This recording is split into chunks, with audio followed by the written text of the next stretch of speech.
And the policies continue is shocking and needs to be changed immediately. Mayorkas let in about 12,000 murderers. How many would you target that let into this country? My goal every day would be to have no murderers allowed into this country in our communities. Mayorkas allowed 16,000 rapists. How many would you target to let in? Every day I'd work to make sure that there was none let into this country. He let 600,000, Mayorkas, 600,000 people with criminal convictions. How many would you allow in? We would work every day to make sure people are safe and that those with criminal convictions are immediately removed. How many private jets would you have the United States taxpayers have fly into foreign countries to pick up people to bring them here? Senator, we will no longer be undertaking that mission at the Department of Homeland Security. So not. This may look like another partisan exchange in Washington, but it's actually something much bigger. What's really being tested here is whether the Department of Homeland Security is viewed as a neutral institution of law and protection, or as a political tool that can be discredited, replaced, and rewritten based on power shifts. This raises broader questions about competence, accountability, and how much damage Congress believes was done under the last leadership, not just to policy, but to public trust.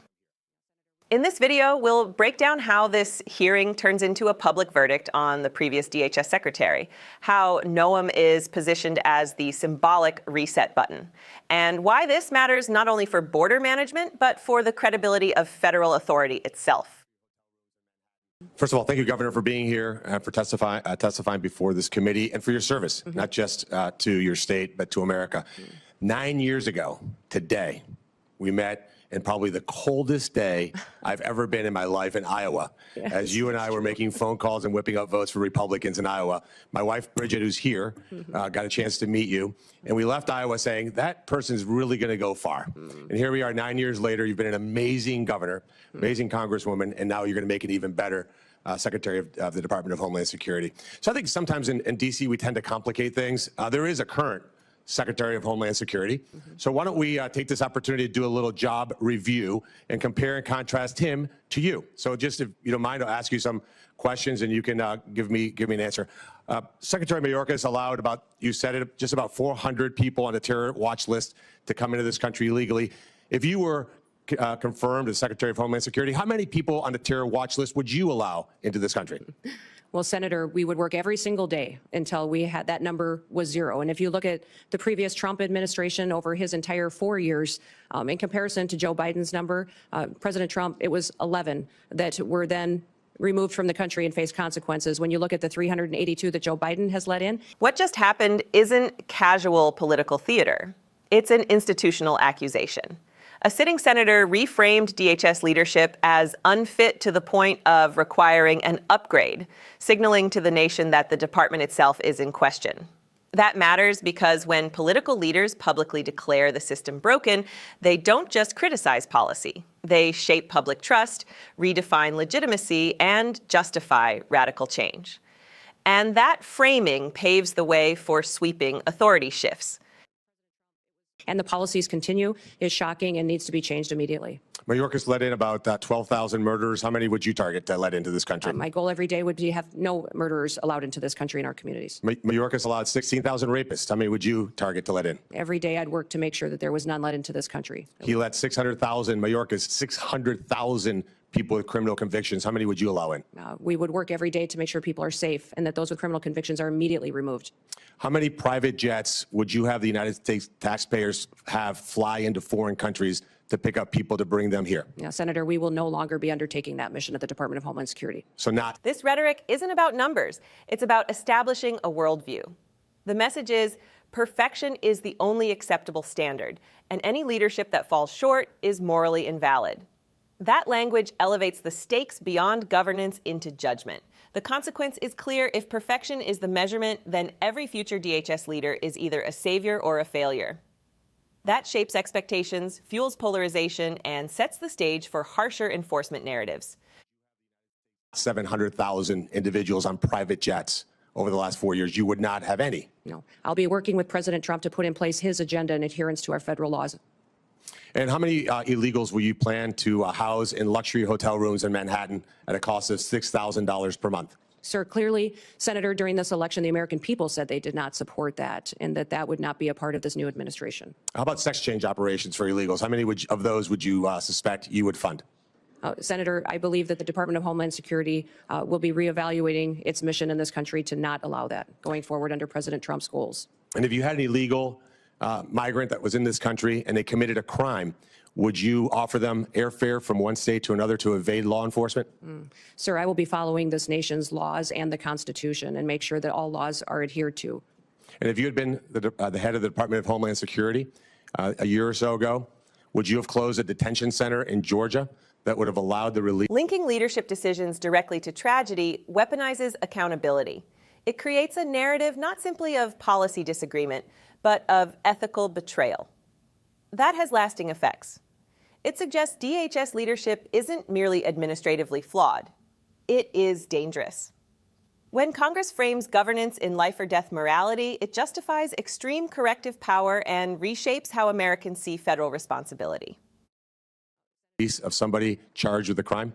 Sir, I don't have the specifics to that situation, but certainly that would not be something that I would want to have under my watch. So just to be clear, Lakem Riley would be alive today if you had been the Secretary of Homeland Security. Senator, my hope is that that would be true, yes.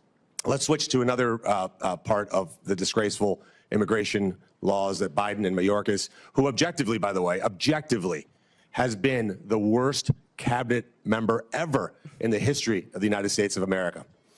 Let's talk about temporary protective status. Temporary being the operative word. Mayorkas and Biden just extended temporary protective status again through 2027. Will you continue to corrupt TPS to allow some sort of open borders agenda? And will you use hot weather of 80 degrees and sunny beaches in El Salvador as a reason why people have to stay in America and not safely return?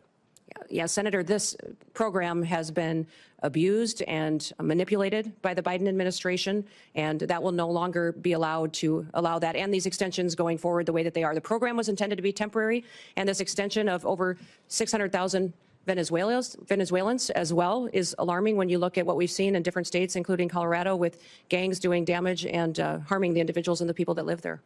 And in terms of our border, like the physical border, I've been there many times, you've been there many times. Who should be in charge? Who should have operational control of our border? The United States government or the Mexican drug cartels? Oh, Senator, the United States needs to control our borders and secure them.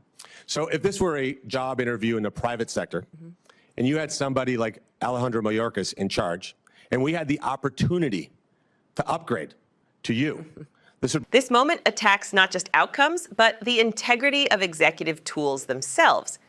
If programs meant to be temporary are portrayed as intentionally warped, then the argument becomes constitutional. Who defines temporary, who defines emergency, and who gets to decide when America's compassion ends and enforcement begins? That debate isn't about immigration. It's about presidential power and the limits of discretion.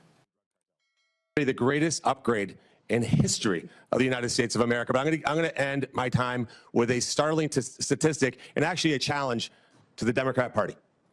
When Mayorkas was confirmed, every single Democrat voted to confirm him. And 6 Republicans joined all 50 Democrats in that confirmation.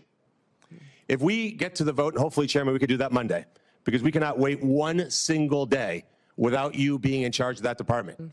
We should have 100%, 100 senators vote for your confirmation. This will be the litmus test, in my mind, as to whether we have a Democrat Party that's actually serious about doing bipartisan things like securing this country and protecting our citizens. Any Democrat that voted for Mayorkas that does not vote for you should be in front of their voters and removed from office. Thank you for serving, Brian. Thank you for being here, for putting up with the nonsense that you guys have had to put up with over the years. You are going to make an amazing Secretary of Homeland Security. Thank you for being here. Thank you, Senator. Senator Slotkin. Now the hearing becomes a loyalty trial. This isn't just a nomination, it's a public demand. Prove your commitment to security by voting yes. This framing transforms governance into a purity test where disagreement equals indifference to safety. That kind of rhetoric pressures institutions, corners lawmakers, and pushes the conversation away from policy nuance toward tribal definition. This hearing wasn't really about questioning a nominee. It was about declaring a verdict on the past and forcing a new identity for DHS moving forward. When senators talk this way, they aren't just grilling a witness. They are rewriting expectations for power, enforcement, and federal responsibility. The stakes go beyond individuals, beyond parties, beyond sound bites. What happens next will determine whether Americans believe DHS exists to protect the nation or to serve political narratives. And when institutions lose trust, democracy loses stability. Accountability must be real. Competence must be measurable, and leadership must answer to the people, not to talking points. The question now is whether Congress truly wants reform or only a new champion. Subscribe to Liberty Report USA.